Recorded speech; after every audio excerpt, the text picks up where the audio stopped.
The dust devils danced through the streets of Mercy's Bend like ghosts of the damned, swirling around Clara Whitmore's tattered mourning dress as she stood at the church steps. The wooden cross above cast its shadow across her face, but it offered no sanctuary from the scorching New Mexico sun or the burning stares of the congregation women gathered at the entrance. "That's her," whispered Mrs. Abigail Thornton, clutching her Bible against her chest as if it were a shield. "The one whose husband hanged himself in the stable? Mark my words, she brought the curse upon him." Clara's fingers trembled as she adjusted the frayed black veil that barely concealed her hollow eyes. 3 days. It had been only 3 days since she'd found Samuel swinging from the rafters, his gambling debts and empty whiskey bottles scattered beneath his feet like accusations. 3 days since her world had collapsed into this suffocating void of shame and destitution. "Please," Clara's voice cracked like dried leather. "I seek only work, honest work. I can sew, cook, clean." "We want no part of your misfortune," interrupted Mrs. Eleanor Hutchins, the minister's wife, her thin lips pressed into a line of righteous judgment. "Whatever darkness drove your husband to such an unholy act surely clings to you still." The other women nodded in agreement, their faces hard as the desert stones.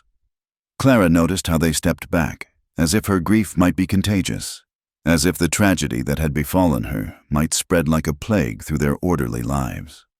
The church door slammed shut with finality, the sound echoing through the empty street like a judge's gavel. Clara stood alone, the weight of their rejection pressing down upon her shoulders. She had knocked on every door in town, offered her services at every establishment, but the answer was always the same. No one would harbor the widow of a man who had taken his own life. Her stomach clenched with hunger. A familiar companion these past days. The last of her money had gone to the undertaker, and even he had demanded payment up front, as if afraid she might follow her husband's path before settling the debt. As Clara stumbled down Main Street, her worn boots catching on the uneven planks of the sidewalk, she caught sight of the baker's shop. Fresh bread sat cooling on the windowsill, its aroma torture to her empty belly. She paused, her conscience warring with desperation. Just one piece, just enough to quiet the gnawing pain. Her hand moved almost of its own accord, fingers closing around the still warm crust. For one blessed moment, she felt the weight of sustenance in her palm. "Thief!" the baker's wife shrieked from the doorway. "The widow's stealing our bread!" Clara ran, clutching the meager prize to her chest, but her weakened state betrayed her. Within moments, a crowd had gathered, their faces twisted with the peculiar mix of excitement and condemnation that comes from witnessing another's downfall. "Should have known she'd turn to thievery," someone spat. "First her husband's soul, now our property," another voice added. They chased her to the edge of town, throwing stones and curses with equal venom. Clara stumbled past the last building, past the cemetery where Samuel lay in unhallowed ground, and into the vast emptiness of the desert. Night fell like a curtain, bringing with it a cold that seemed to seep into her very bones. The stolen bread had long since been consumed, leaving nothing but the bitter taste of humiliation. Clara's feet moved mechanically, each step taking her further from the world that had rejected her and closer to what? She no longer knew, no longer cared. The mesa stretched endlessly before her, bathed in silver moonlight that transformed the landscape into something otherworldly. Cacti stood like sentinels, their shadows reaching toward her with thorny fingers. In the distance, coyotes howled their mournful song, and Clara found herself envying their wild freedom. Her dress caught on sagebrush, tearing what little remained of its dignity. Blood seeped from cuts on her hands where she'd fallen against rocks, but the pain felt distant, unimportant. The cold had numbed her body as thoroughly as grief had numbed her heart. "End it quickly," she whispered to the indifferent stars. "Please, just let it end quickly." Her knees buckled at the edge of a ravine, where the earth fell away into darkness. Below, she could hear the soft padding of paws, the low growls of creatures drawn by the scent of weakness. Wolves, perhaps, or wild dogs. It didn't matter. They would be swift, swifter than the slow starvation that awaited her otherwise. Clara closed her eyes, ready to surrender to the void. The wind whipped around her, carrying the scent of juniper and something else, leather, tobacco, horse sweat, human scents that didn't belong to this desolate place. Strong hands gripped her shoulders, pulling her back from the edge with surprising gentleness. Clara's eyes flew open to see a figure silhouetted against the stars. A man, tall and broad-shouldered, wearing the distinctive hat and duster of a cowboy. "Easy now." His voice rumbled like distant thunder. "This ain't no place for dying." She struggled weakly against his hold. "Let me go. Please, just let me—" "Hush!" He scooped her up as easily as if she weighed no more than a child. Clara caught a glimpse of his face in the moonlight, weathered, bearded, with eyes that held their own shadows. "Wolves won't get you tonight." The stranger's horse stood waiting, a sturdy paint that snorted softly as its master approached. He settled Clara in the saddle before mounting behind her, his arms creating a protective cage as he took the reins. She wanted to protest, to demand he leave her to her chosen fate, but exhaustion stole even her voice. They rode in silence through the night, climbing higher into the hills where pine trees replaced sagebrush and the air grew thin and sharp. Clara drifted in and out of consciousness, aware only of the steady rhythm of the horse's gait and the solid warmth of the man behind her. When she next opened her eyes, they had stopped before a modest cabin built into the hillside, its logs weathered silver by time and elements. A thin stream of smoke rose from the chimney, promising warmth within. The stranger dismounted and lifted her down, supporting her when her legs refused to hold. "Who are you?" Clara managed to ask as he guided her toward the door. "Name's Elias Kane," he said simply. "And this here's as far from Mercy's Bend as you're likely to get without leaving the territory entirely." Inside, the cabin was sparse but clean. A single room with a bed, table, 2 chairs, and a stone fireplace. Books lined one wall. An unexpected touch of civilization in this remote place. Elias deposited her in one of the chairs and busied himself stoking the fire. "I don't want your help," Clara said, though her body betrayed her by leaning toward the flame's warmth. "Didn't ask what you wanted," Elias replied without turning. "Saw what you needed." He set a pot of water to heat and rummaged through a trunk, producing a blanket that he draped around her shoulders. His movements were efficient, practiced, as if rescuing half-dead women from the desert was a regular occurrence. "Why?" The question escaped before Clara could stop it. Elias paused in his preparations, his back still to her, when he finally turned. His expression was unreadable in the firelight. "Maybe because I know what it's like to have the world turn its back," he said quietly. "Maybe because I've stood at the edge of my own ravine. Or maybe," he shrugged, "maybe I just don't cotton to wolves getting an easy meal." He pressed a cup of something warm into her hands. Coffee, weak but hot. Clara sipped it mechanically, tasting life returning drop by drop to her frozen core. She studied her rescuer over the cup's rim. He was younger than she'd first thought, perhaps only a handful of years older than her own 28, but his eyes held the weight of someone who'd lived through more than his share of sorrows. "I'll leave come morning," she said. "You'll leave when you're healed." He countered, "Body and spirit both, if you've a mind to." "And if I don't have a mind to?" Elias settled into the other chair, his gaze steady and patient. "Then you'll sit by my fire until you do. Winter's coming on. Even the wolves know better than to face it alone." Clara wanted to argue, to insist on her right to choose her own ending, but exhaustion pulled at her like an undertow. Her eyes closed despite her best efforts, and she felt him take the cup from her loosening fingers. "Rest now," she heard him say as if from a great distance. "Tomorrow's troubles will keep," as sleep claimed her. Clara's last coherent thought was bitter irony. She had fled one prison only to find herself in another, trapped between the death she'd sought and the life this stranger seemed determined to force upon her. The fire crackled softly, and somewhere in the darkness beyond the cabin walls, a wolf howled its lonely song to the indifferent moon. Sunlight filtered through the cabin's single window, painting golden stripes across the rough wooden floor. Clara woke slowly, disoriented by the unfamiliar ceiling above her and the surprising comfort of a real bed beneath her. For a moment, she couldn't remember where she was. Then the events of the previous night rushed back: the chase, the ravine, the stranger who'd pulled her from death's embrace. She sat up carefully, expecting pain, but found only a dull ache in her limbs. Her torn dress had been replaced with a clean shirt and trousers, men's clothes that hung loose on her frame but were blessedly warm. Someone had tended to the cuts on her hands, wrapping them in clean bandages. The cabin was empty, but evidence of her rescuer's presence was everywhere: a pot of coffee warming by the fire, bread and dried meat set out on the table, water in a basin for washing. Through the window, she could see Elias Kane splitting wood, his movements rhythmic and sure. Each swing of the axe sent chips flying, and Clara found herself mesmerized by the simple, purposeful action. She should leave. Every instinct screamed at her to flee before this stranger expected something in return for his kindness.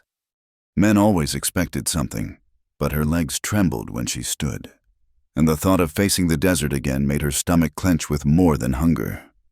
The door opened, and Elias entered carrying an armload of split logs. He glanced at her, noted she was awake, and continued to the fireplace without comment. His silence was oddly comforting. No questions about why she'd been ready to throw herself to the wolves. No demands for gratitude or explanation. "There's food," he said simply, stacking the wood with practiced efficiency. "You need to eat." Clara approached the table warily, as if the bread might bite. She ate slowly, her shrunken stomach protesting even this simple fare. Elias moved about the cabin, tending to small tasks: mending a bridle, oiling a saddle, sharpening a knife. Always busy, always with his back partially turned, giving her space to exist without scrutiny.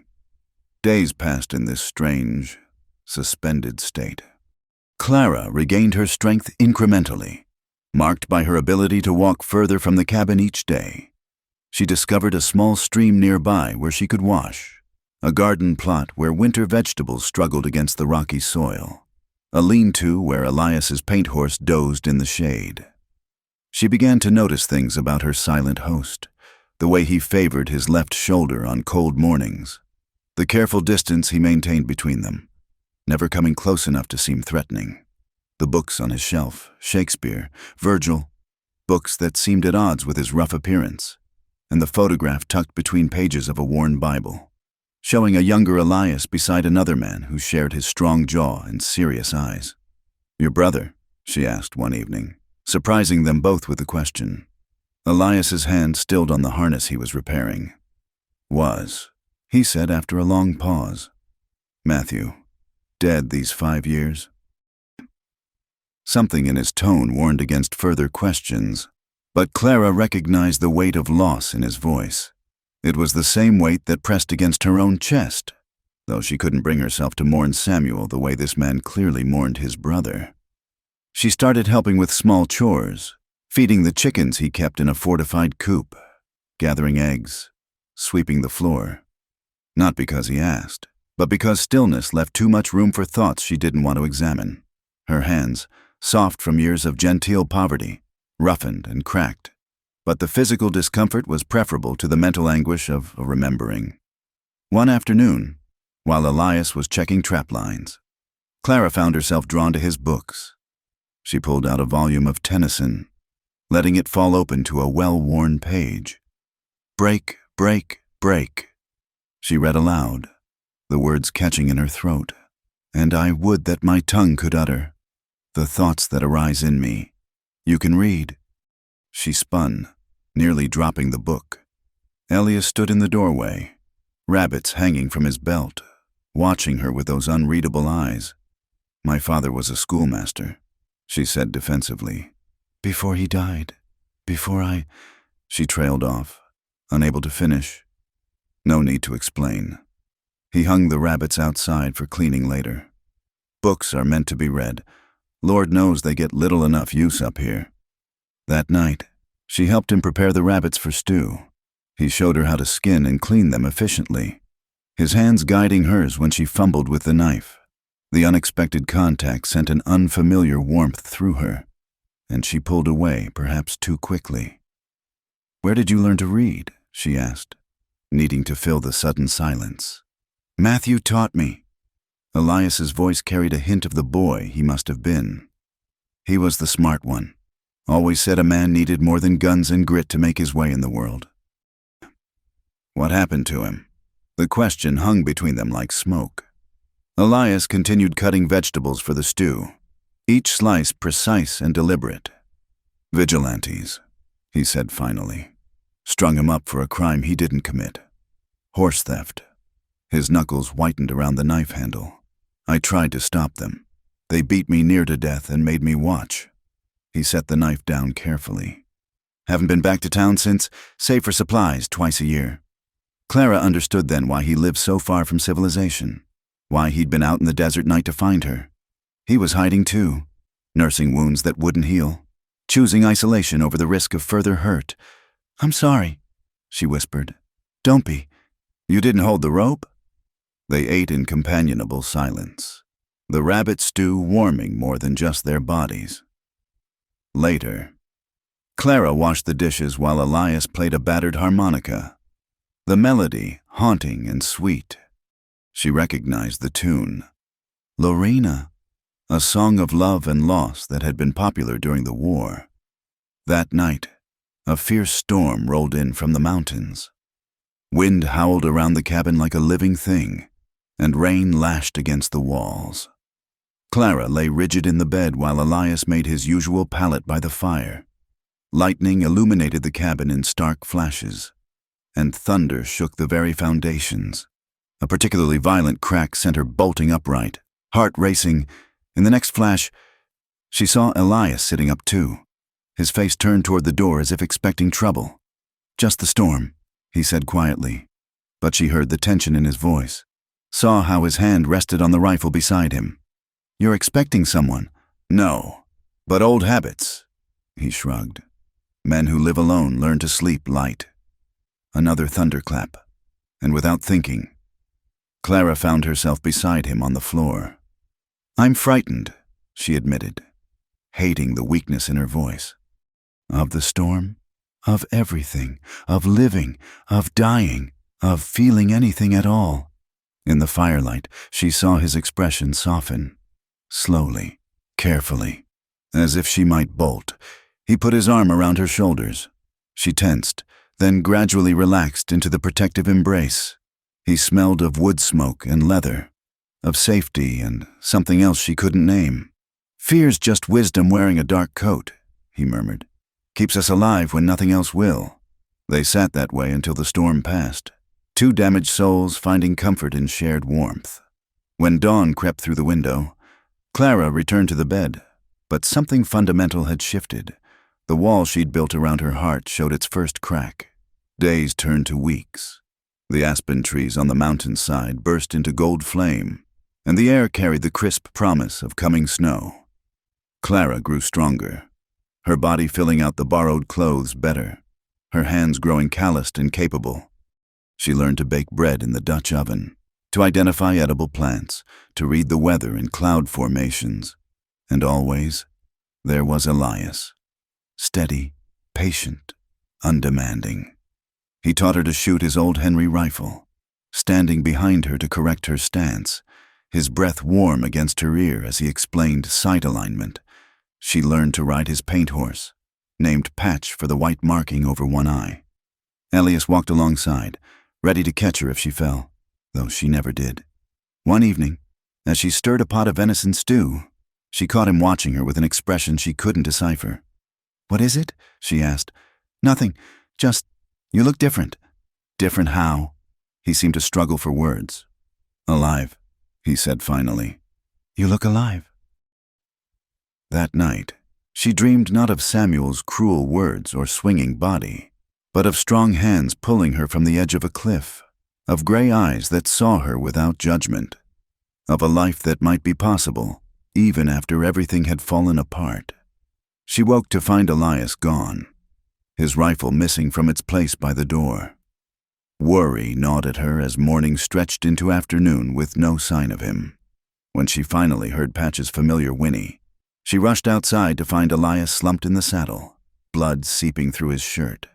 "Damn cat," he muttered as she helped him down. "Cougar spooked at the rifle shot. Caught me with her claws before I finished her off." Clara's hands shook as she helped him inside, but her voice remained steady.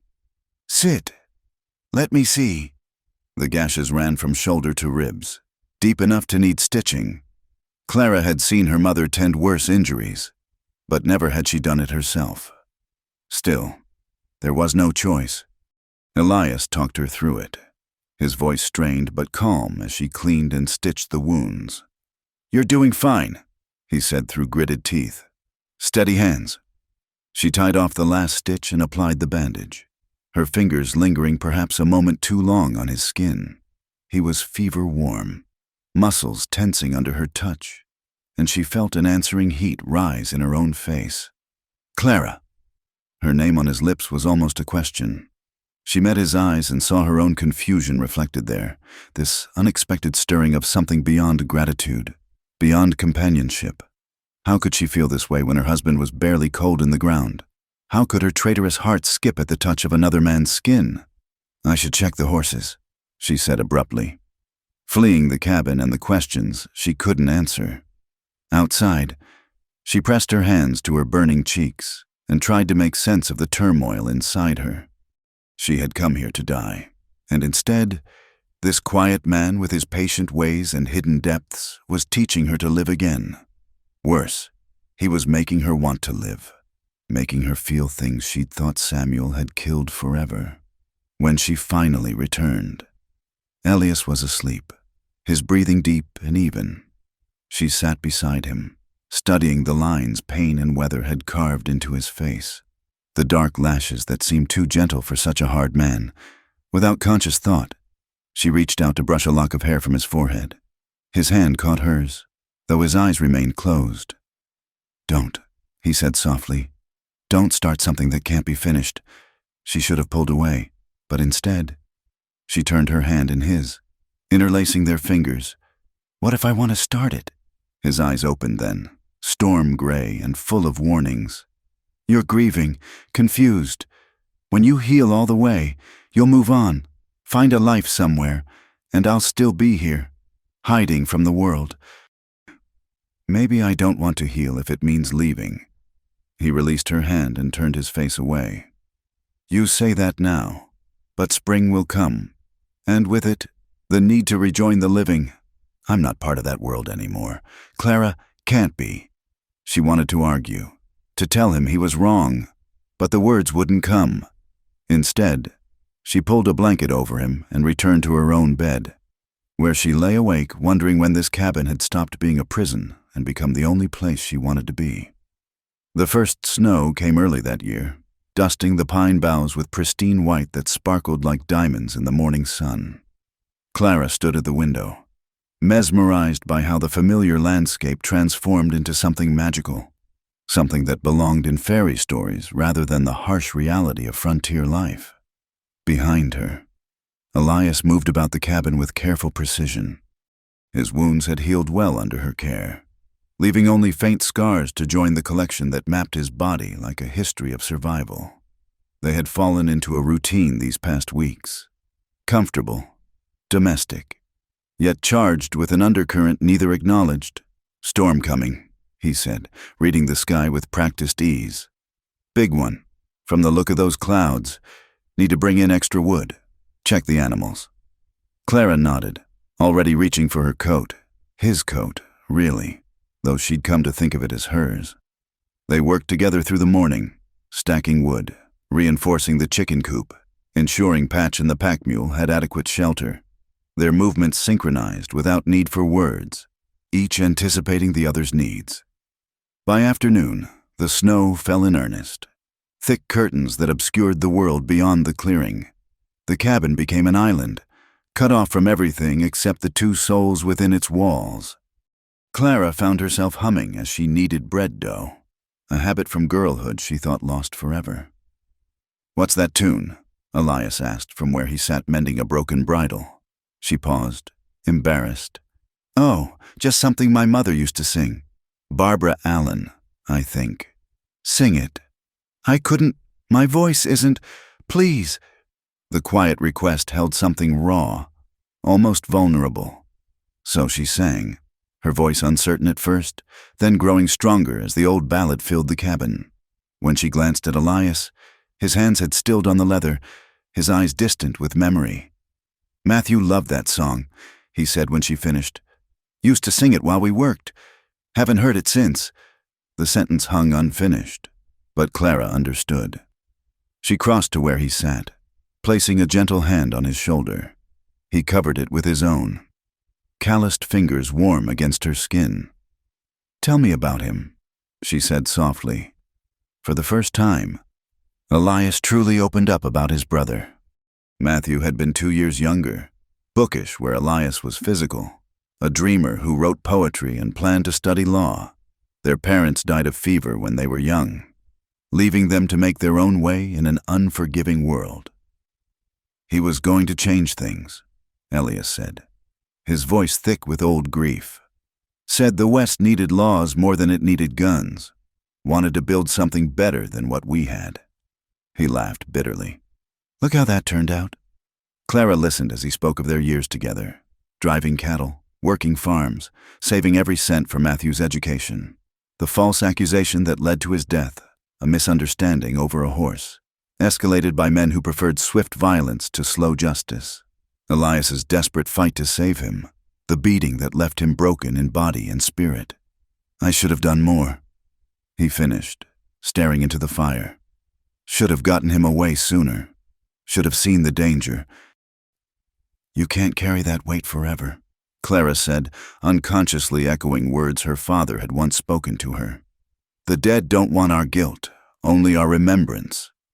He looked at her then, really looked at her, as if seeing past the borrowed clothes and healing bruises to something deeper. "Is that why you were ready to join your husband? Guilt?" The question caught her off guard. She pulled her hand away, wrapping her arms around herself. "Samuel didn't deserve my guilt. He was—" She struggled for words that wouldn't sound like betrayal, even to a dead man.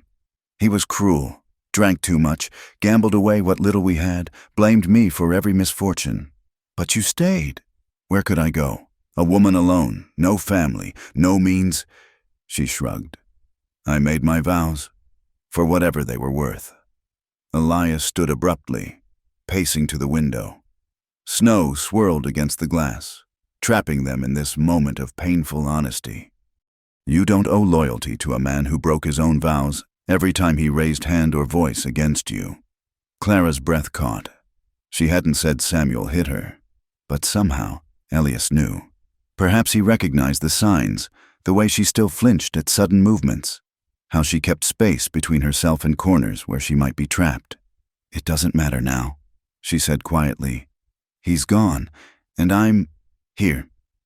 "Yes," Elias agreed, turning back to her. "You're here." The weight of that simple statement hung between them. Here, alive, healing, feeling things she'd thought impossible. The storm intensified outside, but inside the cabin warmth bloomed from more than just the fire. Days blended together in the snowbound cabin. They read aloud from Elias's books, taking turns with Shakespeare's sonnets and Byron's verses. Clara discovered he whittled to pass time, creating tiny figures from pine, birds, horses, a miniature wolf that he shyly presented to her one evening. "It's beautiful," she said, turning the delicate carving in her hands. "You have an artist's touch." He ducked his head like a schoolboy. "Just something to keep the hands busy, idle hands and all that." She began teaching him things too, how to braid bread into pretty patterns, the proper way to darn socks so the mend would hold. Card games her father had taught her that they played for matchsticks and dried beans. When she won, which was often, he accused her of cheating with mock seriousness that made her laugh, a sound that still surprised her when it emerged. One evening, as they finished supper, Elias produced his harmonica, but instead of playing, He held it out to her. Your turn to learn something. She protested that she had no musical ability, but he persisted, showing her how to hold it, how to breathe, how to find simple notes. Her first attempts produced horrible squeaking that sent him into rare laughter, but gradually she managed a rough melody. There, he said, sitting back with satisfaction. Now you can make your own music. She looked at the harmonica in her hands, then at him, this man who had saved her life and was somehow, inexplicably, teaching her to live it. Without thinking, she leaned forward and kissed his cheek, a brief press of lips against stubbled skin. He froze. She pulled back, mortified by her boldness. I'm sorry, I shouldn't have. Clara, her name was rough in his throat. You don't know what you're doing. Don't I? She met his gaze steadily. I'm not a child. Elias, I know my own mind. Your mind is still clouded with grief. You're grateful, confusing that with what? She stood, suddenly angry. With affection? With desire? Am I not allowed to feel those things because my husband died? Because he was cruel? Her voice rose. Tell me, how long must I wear these widow's weeds before I'm permitted to feel alive again? He stood too, matching her intensity. It's not about permission. It's about protecting you from making choices you'll regret. Like you're protecting yourself from living. The words struck home. She saw him flinch. We're both hiding here, Elias. The only difference is I'm starting to wonder what we're hiding from. She turned to go to bed, but his hand caught her wrist. Not hard, nothing like Samuel's bruising grip, but firm enough to stop her. You think I don't feel it too? His voice was low, dangerous. You think I don't lie awake listening to you breathe, fighting the urge to? Christ, Clara, I'm trying to be honorable. I don't want your honor, she whispered. I want. But she couldn't finish, couldn't name the thing building between them like storm clouds. He released her, and she fled to the bed, pulling covers over her confusion and need. The next morning brought awkwardness neither could navigate. They moved around each other carefully, excessively polite, avoiding the accidental touches that had become commonplace. The easy companionship was gone, replaced by crackling tension. Clara escaped outside despite the cold. Needing space to think, she wandered to the small grove of aspens behind the cabin, their bare branches reaching skyward like prayers. Here, surrounded by pristine snow and silence. She tried to make sense of her tumultuous feelings. She had come to this mountain to die, had wanted nothing more than oblivion, an end to pain and shame and the weight of living. But somehow, in this rough cabin with this damaged man, she had found something else entirely. Not just survival, but glimpses of joy. Not just healing, but hope. Was it wrong to want more, to crave the comfort of strong arms, the sweetness of being desired after years of being merely tolerated? Samuel had been dead barely 3 months. Surely decent women mourned longer. But then, she'd been mourning her marriage long before it ended. Lost in thought. She didn't hear Elias approach until he spoke. Storm's getting worse. You should come in. She turned to find him holding out a shawl, one she recognized from his trunk. Soft wool that must have belonged to someone before. The gesture, protective and tender, nearly undid her. Who was she? Clara asked softly. The woman who wore this? Elias's jaw tightened. No one, just something I traded for years ago. But she saw the lie in his eyes, the old pain quickly hidden. Another ghost between them, another loss driving them both into isolation. She took the shawl, wrapping it around her shoulders, breathing in the faint scent of lavender that still clung to its folds. We're a pair, aren't we? She said. 2 souls too damaged to risk feeling anything real.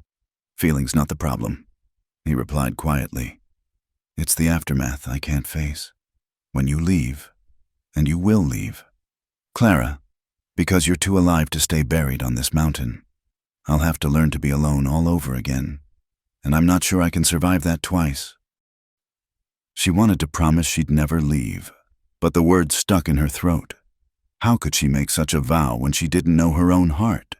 When the thought of returning to civilization still filled her with dread, but the thought of forever in isolation seemed equally impossible. Then let's not think about aftermath, she said instead. Let's just be for now. Can we do that? He studied her for a long moment, then nodded slowly. For now. They walked back to the cabin together, not touching but aware of each other in a way that made the air between them hum. Inside, Clara hung the shawl carefully on a peg, smoothing its folds with gentle hands.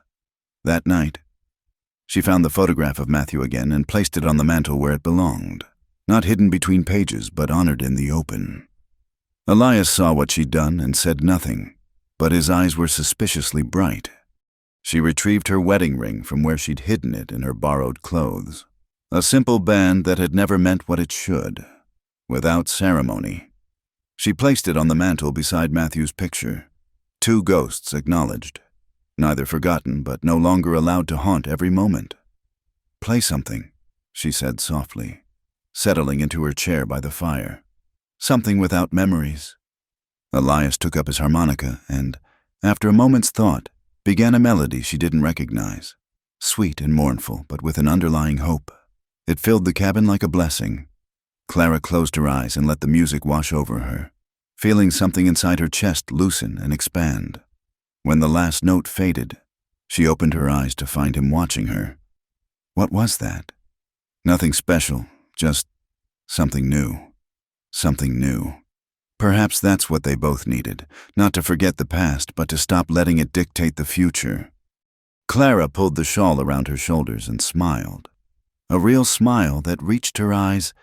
Play it again, she said. I'd like to learn it. Outside, the storm raged on. But inside their small shelter, 2 wounded hearts began the slow, careful work of creating something new from the ashes of what had been. It wasn't love. Not yet, too fragile and uncertain for such a weighty word. But it was possibility. And for now, that was enough.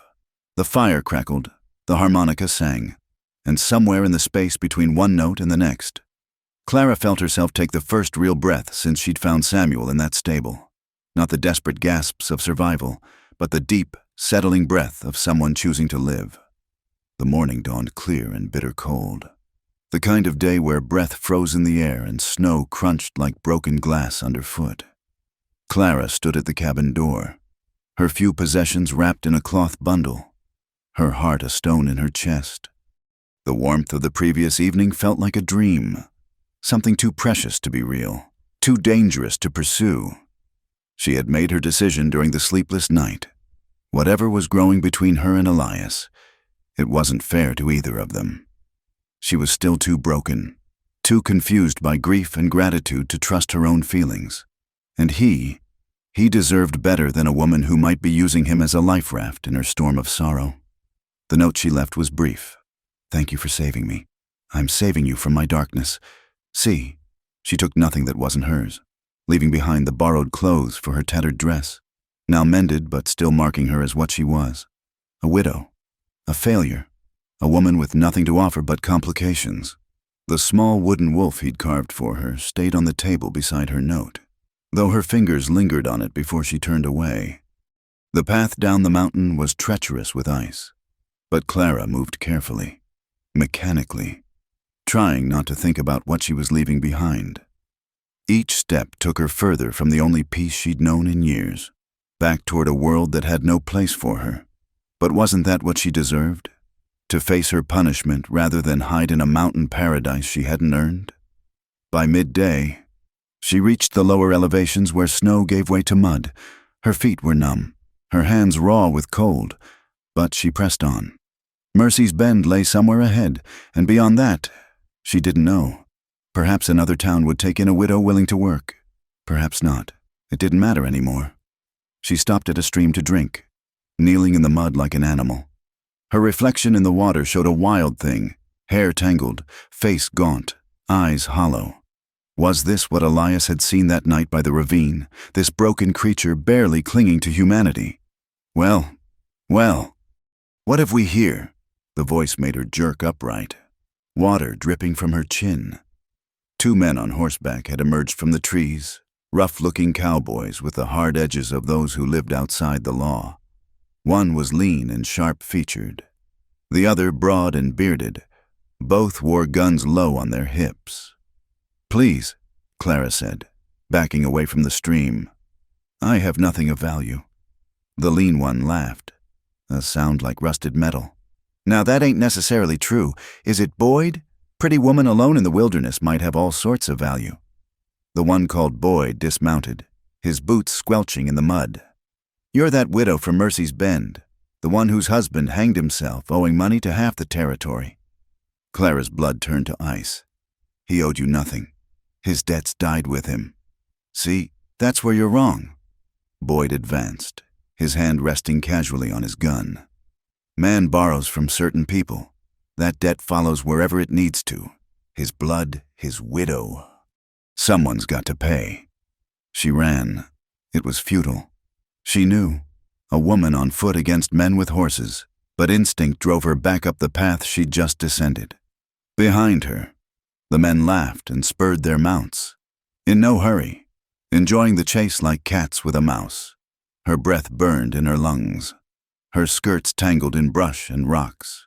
She fell hard, skinning her palms, scrambled up and kept going. But they were toying with her, cutting off escape routes, herding her toward a dead-end ravine. "Might as well stop running," the lean one called. "You're only making this worse for yourself." Clara grabbed a rock, hefting its weight. If they wanted her, they'd have to take her fighting. She'd failed at dying once. Perhaps she'd succeed now, on her own terms. Boyd dismounted again, approaching slowly, hands spread as if calming a spooked mare. "Now, no need for that. You come quiet-like. Work off your man's debt in one of the establishments in Tucson, and nobody has to get hurt." "I'll die first." She raised the rock higher. "That can be arranged too," the lean one said, drawing his pistol. Though it'd be a waste of good, the rifle crack echoed off the canyon walls like thunder. The lean man's hat flew off. A neat hole punched through its crown. All three froze, Clara still clutching her pathetic rock, the men's hands hovering near their weapons. "Next one goes through something more vital." Elias's voice carried from somewhere above them, cold as the mountain wind. "Let her go." Boyd squinted up at the rocks. "This ain't your business, stranger. Made it my business when you threatened the lady. Now back away." "You know who we are?" the lean one called. "We ride with Jake Coulter. You don't want that kind of trouble." Another shot, this time kicking up dirt between Boyd's feet. "I know exactly who you are. Question is, do you know who I am?" Something in Elias's tone made both men exchange uncertain looks. Boyd raised his hands slowly. "Easy now. We're just collecting a rightful debt. Woman doesn't inherit her husband's gambling markers. You know that. I know that. You're just looking for an easy mark." Elias appeared on an outcropping above them, rifle steady, even from this distance. Clara could see the deadly calm in his stance. "This is your only warning. Leave now." The lean one started to protest, but Boyd grabbed his arm. "Come on, Lem. Widow ain't worth dying over." They mounted their horses, but Boyd turned back. "This ain't over. Coulter don't forget debts. Then Coulter can come collect himself," Elias replied. "I'll be waiting." The men rode off, throwing dark looks over their shoulders. Only when they disappeared completely did Elias climb down from his perch. Clara dropped the rock, her hands shaking too badly to hold it. "You followed me." It came out as an accusation, though she didn't mean it to. "Lucky thing, too." He slung the rifle over his shoulder, not meeting her eyes. "Come on. We need to get back before they change their minds." "I can't." She wrapped her arms around herself. "Don't you see? This is exactly why I left. I bring nothing but trouble. Those men are cowards who prey on the weak." He finally looked at her, and the anger in his eyes made her step back. "You think I care about men like that? You think I've been hiding on that mountain because I'm afraid of Jake Coulter or his ilk?" "Then why?" "Because I was dead inside." The words exploded from him. "Because after Matthew, nothing mattered. Living, dying. It was all the same empty nothing. Until you." He ran a hand through his hair, suddenly looking exhausted. "You want to leave? Fine, but not like this. not running into the arms of men who'd sell you to the highest bidder. Clara felt tears burning her eyes. What do you want from me? Elias? Nothing. Everything. He laughed bitterly. I want you to stop running. From me, from yourself, from whatever it is you think you deserve. But mostly, he paused, struggling with words. I want you to choose, really choose, not just drift with whatever current catches you. The tears spilled over then, hot against her cold cheeks. I don't know how. I've never. Samuel chose me, told me what to be, and when that ended, I chose death. You pulled me back, but I don't know what to do with life. Then learn. His voice gentled. We'll learn together, but not if you keep running. She looked at him, really looked, saw the vulnerability beneath the strength, the fear he was masking with anger. He'd come after her, risked exposure to the very violence he'd been avoiding. For her, they'll come back, she said quietly. Men like that always do. Let them. He held out his hand. I'm tired of hiding anyway. Clara stared at that outstretched hand for a long moment. Taking it meant accepting whatever came next. The danger, the uncertainty, the terrifying possibility of happiness. Leaving it meant, what? More running, more emptiness, more of the same death in life she'd been living before. Slowly, carefully, she placed her hand in his. His fingers closed around hers, warm and solid and real. They walked back up the mountain in silence, hands linked like children afraid of losing each other in the dark. The cabin appeared through the trees just as snow began falling again, soft flakes that seemed to erase the morning's trauma. Inside, Elias stoked the fire while Clara stood awkwardly by the door. The carved wolf still sat on the table beside her note, which he hadn't touched. She picked up the small figure, running her thumb over its delicate features. Why did you come after me? She asked. He paused in his work. You know why. Say it. He straightened, turning to face her. In the firelight, she could see the struggle in his expression, years of isolation warring with newfound need. Because the thought of you out there, alone, thinking you were saving me. He shook his head. You weren't saving me. Clara, you were killing what little life I'd found again. The wolf carving pressed into her palm as her hand clenched. I'm poison. Elias, everything I touch. Stop. He crossed to her in 2 strides, gripping her shoulders. You're not poison. You're not cursed. You're a woman who survived hell and came out the other side. That's not weakness. That's strength most men couldn't imagine. Those men knew about Samuel's debts. There could be others. There probably are, and we'll deal with them. His hands gentled on her shoulders. Together, if you'll stay. Separately, if you won't. But either way, I won't let them touch you. Why? The word came out broken. Why do you care what happens to me? For answer, he cupped her face in his hands, thumbs brushing away tears she hadn't realized were still falling. Because you make me remember why breathing matters. Because when you smile, really smile, it's like sunrise after the longest night. Because... He stopped, jaw working. Because I'm falling in love with you, despite every reason not to. Clara's breath caught. The word hung between them, momentous and terrifying. Love, not gratitude or proximity or shared damage, but love. I don't know how to do this, she whispered. I don't know how to be what you need. I don't need you to be anything but yourself. His forehead touched hers. Stay. Choose to stay. Not because you have nowhere else to go, but because this is where you want to be. Choose me, Clara. Choose us. The fire crackled. Snow whispered against windows, and in the space between one heartbeat and the next. Clara made her choice. Yes, she breathed. Yes. His kiss was gentle, almost reverent, a promise rather than a claiming. When they parted, both were trembling. Those men will be back, she said, needing him to understand the danger. I know. He traced her cheekbone with one rough finger. Guess we'd better be ready.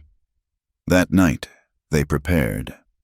Elias showed her where he kept extra ammunition, taught her the basics of defensive positions around the cabin.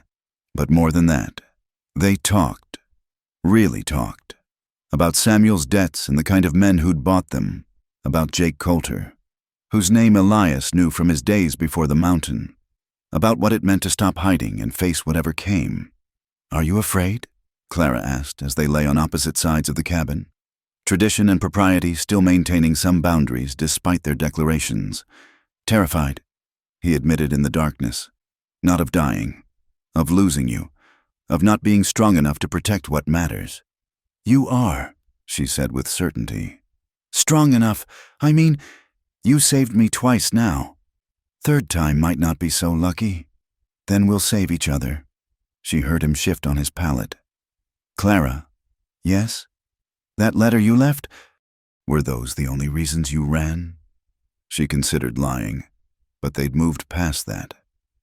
"No, I was afraid of what I felt, of wanting you when I should be mourning, of using you to feel alive, of never being enough." "You're enough," he said simply. "More than enough. And mourning doesn't follow rules. The heart wants what it wants, when it wants it." Samuel would have said that was sinful thinking. Samuel was a fool who threw away treasure for dice and whiskey. There was heat in his voice now. "Any man who'd raise hand or voice to you, he didn't deserve your loyalty living, doesn't deserve your guilt dead." Clara pulled the blankets higher, cocooning herself in warmth. "Tell me something good, something to fall asleep to that isn't about death or danger." Quiet for a moment. "Then, when I was 12, Matthew and I found an injured hawk. Wing was broken. Everyone said to put it down, but Matthew insisted on nursing it. Took weeks, but eventually it healed. The day we released it," she heard the smile in his voice, "it circled 3 times, like it was saying goodbye, then flew straight up until we couldn't see it anymore. Matthew said it was going to touch the sun. Did you ever see it again? Every time I see a hawk, I wonder, like to think it's out there still, flying free." Clara smiled in the darkness. "That's beautiful." "You remind me of that hawk sometimes. Broken but not beaten. Just needing time to heal before you soar." She wanted to answer, to tell him how his words made her heart expand, but emotion closed her throat. Instead, she whispered, "Good night, Elias. Good night, Clara. Welcome home." Home. Such a simple word for such a complicated feeling. But as she drifted toward sleep, listening to his breathing across the room, she thought maybe, just maybe, he was right. Not the cabin, not the mountain, but this. 2 damaged souls choosing to heal together, choosing love over fear, choosing to stand and fight rather than run. Tomorrow would bring whatever it brought. Jake Coulter's men might return with reinforcements. The world might crash in on their mountain sanctuary. But tonight, she was home. Tonight, she was chosen and choosing. Tonight, for the first time in longer than she could remember. Clara Whitmore fell asleep without wishing she wouldn't wake up. The weeks that followed transformed the cabin from a refuge into a true home. Clara threw herself into the work of living with a fervor that surprised them both. She attacked the neglected garden plot with determination, coaxing order from chaos despite the stubborn mountain soil. She patched gaps in the walls where winter wind whistled through, reorganized the stores with an efficiency that made Elias marvel, and even fashioned curtains from an old blanket to soften the stark windows. "You're nesting," he observed one morning, finding her on her knees scrubbing the floor with lye soap she'd made from ash and fat. "I'm earning my keep," she corrected, but her smile took the edge off the words. "This place needed a woman's touch. This place needed your touch," he said quietly, and was rewarded with a blush that made her look years younger. They developed new rhythms together. Mornings found them working side by side, Elias teaching her to set snares and read animal signs, Clara showing him how to preserve meat with herbs and salt in ways that actually made it palatable. Afternoons were for heavier chores, hauling water, splitting wood, reinforcing the cabin's defenses in case Coulter's men returned. Evenings belonged to quieter pursuits, reading, talking, sharing stories of their lives before they'd become who they were now. Clara learned that Elias had once wanted to be a surveyor, mapping the untamed territories. He'd been good with numbers, could calculate angles and distances in his head, skills Matthew had encouraged. She told him about her father's small school, how she'd helped teach the younger children their letters, how she'd dreamed of having a schoolhouse of her own before Samuel's courtship swept those plans away. "You could still teach," Elias suggested one evening as she helped him oil leather tack. "When this business with Coulter is settled, there's settlements growing up all through these mountains, families with children who need learning." "Perhaps," she said, but didn't let herself dwell on futures that might never come to pass. The present was gift enough. The physical work agreed with her. Her body, no longer starved and neglected, began to show signs of health. Her arms grew strong from lifting and hauling. Her stamina increased. Her movements gained a confidence they'd never possessed in her previous life.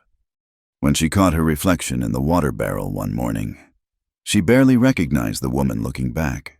Sun-touched skin, bright eyes, chin held high. "You're staring at that water like it might tell your fortune," Elias commented, coming up behind her. "Just surprised. I suppose I don't look like a widow anymore." "Good." His hands settled on her shoulders, warm through her shirt. "You look like Clara. That's all that matters." She leaned back against him, a liberty she was still learning to take, these casual intimacies, a touch in passing, standing close while working, sitting together by the fire, were new territories to navigate. Samuel had taken what he wanted when he wanted it. Affection as choice rather than obligation was a foreign language she was slowly learning to speak. One day, while checking the snare line, they discovered a young deer caught but still alive, its leg twisted at an ugly angle. Clara expected Elias to end its suffering quickly, but instead, he knelt beside the terrified animal. "Leg's not broken, just tangled bad," he said. "Hold her head. Talk gentle." Clara dropped beside him, cradling the deer's head in her lap, murmuring soothing nonsense while Elias worked to free the trapped limb. The animal trembled but didn't struggle, as if sensing their intent. When the last of the snare fell away, the deer scrambled up and bounded into the forest on unsteady legs. "Why?" Clara asked as they watched it disappear. "We need the meat. We're not starving." He helped her to her feet. Sometimes mercy fills the belly better than meat. That night, she kissed him by the fire, really kissed him. Not the gentle brushes they'd shared, but something deeper, hungrier. When they parted, both breathing hard, she saw her own desire reflected in his eyes. "Clara," he started, but she pressed fingers to his lips. "I know, not yet, but soon."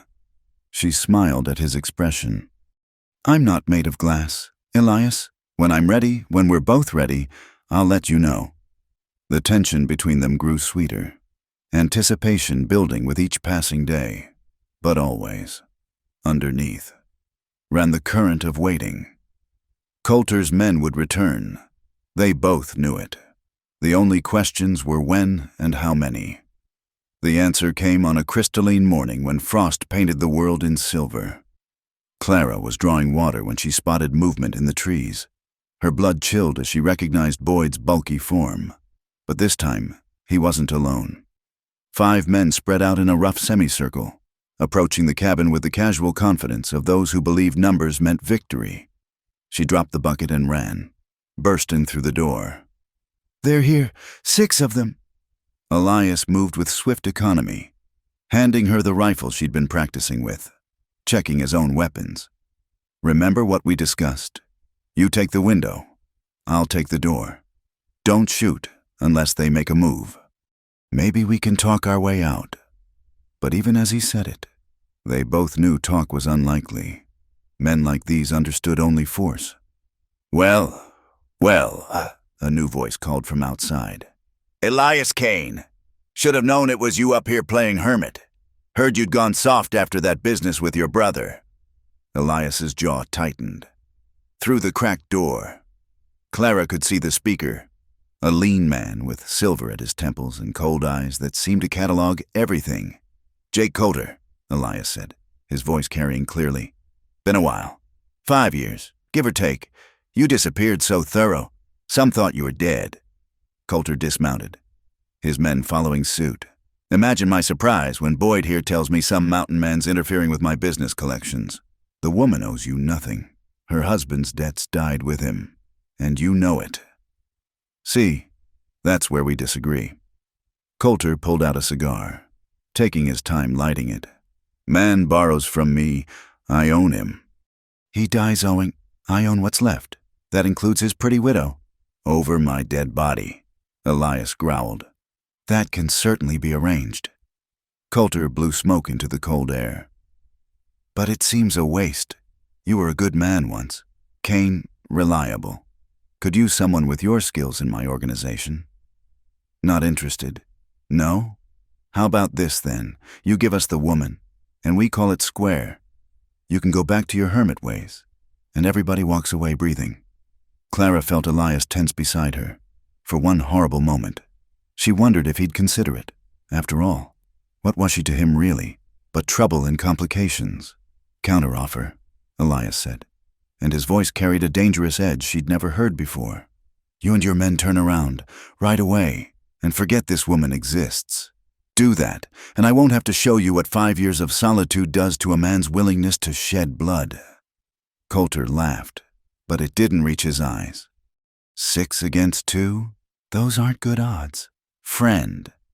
6 against 2 who have cover, high ground, and nothing left to lose. Elias corrected. "First man who draws iron gets a bullet. Maybe you take us eventually. But at what cost? How many of your men you willing to lose for one woman?" The silence stretched taut. Clara could see the calculation in Coulter's face, weighing profit against potential loss. Her finger found the trigger of her rifle. "Ready." "The woman," Coulter called suddenly. "Let her speak for herself. Maybe she's got more sense than you. Kane." Clara moved to the window, keeping her rifle visible. "I speak for myself every day, Mr. Coulter. And I say I owe you nothing. My husband's debts were his own." "Your husband owed me $500. That's a considerable sum. Then you should have been more careful who you lent to," she replied steadily. "Samuel was a drunk and a gambler. Any fool could see he'd never repay." Boyd started forward angrily, but Coulter held up a hand. "Spirited, I can see why Kane's taken with you. Tell me, Mrs. Whitmore, what do you think your husband would say about you shacking up with another man before the ground's even settled on his grave?" The words were meant to wound, to shame her into compliance. Once, they might have worked. But the woman who'd fled into the desert to die was gone, replaced by someone stronger. "I think," Clara said clearly, "that Samuel forfeited any claim to my loyalty the first time he raised his hand to me. I think he lost the right to my consideration when he drank away our rent money and left me to beg for credit. And I think the best thing he ever did for me was to take his own life and set me free." The silence that followed was deafening. Even Elias looked shocked at her vehemence. Coulter's face darkened. "Boyd says Kane here claimed you. That true?" Before Elias could answer, Clara spoke. "I claimed him. This man saved my life, showed me kindness when the world showed me none. If that makes me a fallen woman in your eyes, so be it. I've been called worse by better men." "Clara," Elias warned quietly, but she wasn't finished. "You want your money. Mr. Coulter, then dig up Samuel and collect from him. But you'll not have me, not for any debt real or imagined. And if you try to take me by force, I'll put a bullet in you myself." To emphasize her point, she worked the rifle's lever, the mechanical sound sharp in the cold air. Her hands were steady, her aim true. The hours of practice, the strength built through hard work, all crystallized into this moment of defiance. Coulter studied her for a long moment, then surprised them all by smiling. "Well, I'll be damned. You've got sand, woman. I'll give you that." He looked at Elias. "She worth dying for." "Kane?" "Every damn day," Elias replied without hesitation. "And you, Mrs. Whitmore? Is he worth killing for? Clara met Coulter's gaze steadily. I've spent most of my life dying slowly. If I'm going to die quickly, at least it'll be for something worthwhile. Another silence. Then Coulter laughed. Genuine this time. Hell, I almost like you two. Shame we're on opposite sides of this. We don't have to be, Elias said. Walk away. Jake, find easier prey. Can't do that. Reputation. You understand. Let one debt slide. They all start sliding. Coulter dropped his cigar, grinding it under his boot. But I'll make you a deal. One-time offer. The woman works for me for 1 year, not in the establishments, but keeping books, managing accounts. She's educated, that's clear. After a year, debt's paid. Everybody's square. No, Elias and Clara said simultaneously. Think about it. Coulter continued as if they hadn't spoken. Alternative is we come back, and keep coming back. Maybe not today, maybe not tomorrow, but eventually. Can you watch her every moment? Kane, can you guarantee her safety when you're checking trap lines or hunting? One moment of inattention, and she's gone. You threatening her? I'm explaining reality. You can't guard her forever, and word spreads. Every bounty hunter and debt collector in the territory will know there's money to be made up here. Coulter remounted his horse. 1 year, Mrs. Whitmore, clean work, fair treatment, then freedom, or spend the rest of your days looking over your shoulder. Your choice. I've made my choice. Clara said firmly. The answer is no. Coulter shrugged. Pity, boys. We're leaving. For now. He touched his hat mockingly. Be seeing you, Kane, Mrs. Whitmore. They watched the men ride away, neither moving until they were completely out of sight. Only then did Clara lower her rifle, her hands beginning to shake as the aftermath hit. You did good, Elias said, pulling her against him. Real good. They'll be back. It wasn't a question. Yes, but not today. Coulter's smart. He'll try other approaches before risking men in a direct assault. He pressed his lips to her hair. We bought time. At least. How much? Enough to prepare better, maybe enough to find another solution. Clara pulled back to look at him. Would you have done it? Traded me? What do you think? She studied his face, the determined jaw, the protective fury still lingering in his eyes, the gentle way he held her despite the violence they'd just faced. I think you'd have died first, and been grateful for the privilege, he confirmed. Nobody's taking you anywhere. Clara, not while I'm breathing. That night, they moved their bedrolls closer together, still separate, but near enough to reach out in the darkness. The threat hanging over them made every moment precious, every touch significant. I'm not afraid, Clara said into the quiet. I should be, but I'm not. Why not? She found his hand in the darkness, interlacing their fingers. Because for the first time in my life, I have something worth fighting for. Win or lose, live or die. At least it means something. We're not going to lose, he said fiercely. And we're sure as hell not going to die. Promise? I promise we'll face whatever comes together. That's all I can swear to. It was enough. Clara closed her eyes, feeling the solid warmth of his hand in hers, listening to the familiar night sounds of their mountain home. Tomorrow would bring new challenges, new threats, new decisions to make. But tonight, they were together, they were alive, and they were choosing to stand rather than run. The wolf he'd carved for her sat on the mantel, watching over them with wooden eyes. Once, she'd seen herself as prey, weak and frightened and ready to bare her throat to fate's teeth. Now, she understood the wolf's true nature, not cruel but survivor, not vicious but fierce in protecting what mattered. Elias? She whispered.